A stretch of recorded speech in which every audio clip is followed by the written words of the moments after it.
galerinha do terceiro ano, tudo bem? Vamos dar início à nossa aula de sexta-feira, Geografia e História. Vamos lá? Leiam com a tia Geografia, os diferentes lugares do nosso dia a dia. Desde o momento em que nascemos, passamos a frequentar diferentes lugares, como nossa casa, a rua e o bairro onde moramos, a escola e outros bairros da cidade.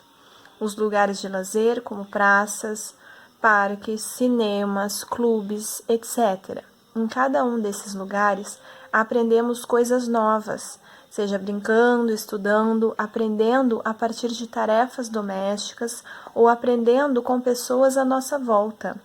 É desse modo que aprendemos novos conhecimentos e novas experiências em nosso dia a dia. Agora, essas questões que vocês irão responder. Quais diferentes lugares você costuma frequentar? E aí vocês vão marcar com X, tá? Essas opções aqui. Parque, restaurante, sítio, shopping, clube, fazenda, praia, casa de parentes, tá? É pessoal. Aqui, em qual desses lugares você gosta mais de ir e por quê? Tá? Vocês irão responder. Logo abaixo nós temos mais umas perguntinhas pessoais. Existem muitos lugares no mundo. Qual lugar mais longe de sua casa você já foi?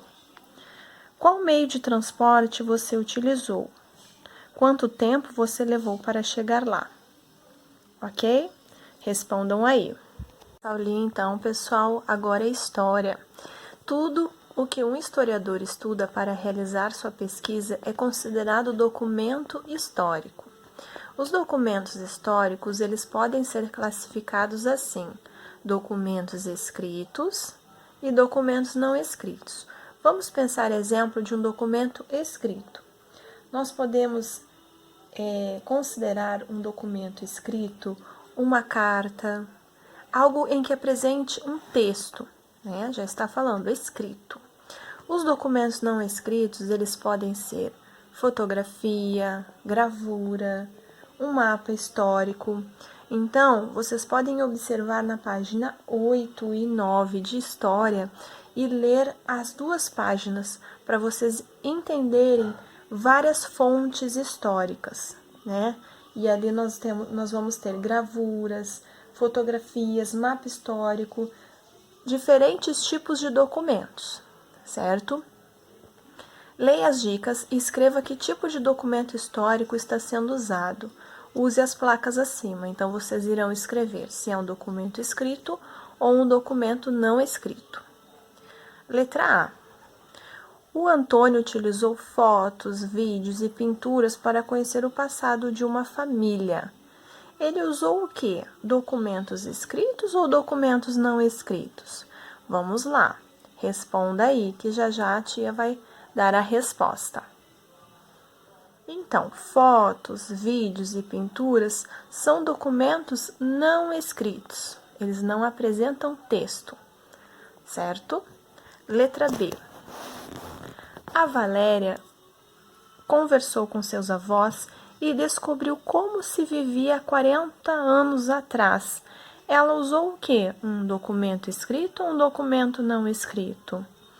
Documento não escrito, porque foi uma conversa, né? Então, um documento não escrito. Letra C.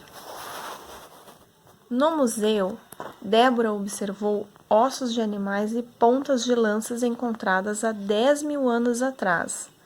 Esses materiais, eles fazem parte de documentos escritos ou documentos não escritos?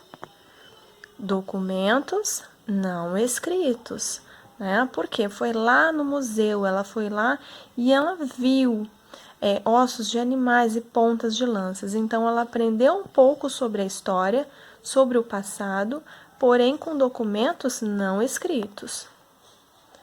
Agora, na letra D, você vai dar um exemplo de documento escrito.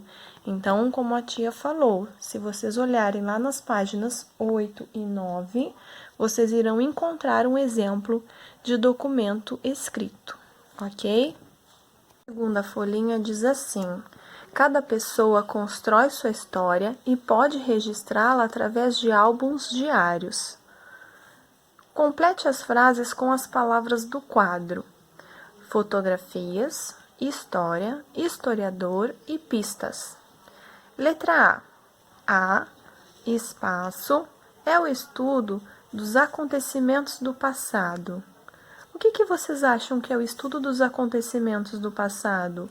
Fotografia, história, historiador ou pistas? Muito bem, acertou quem falou história. A história, ela estuda o passado, o que aconteceu no passado. Letra B.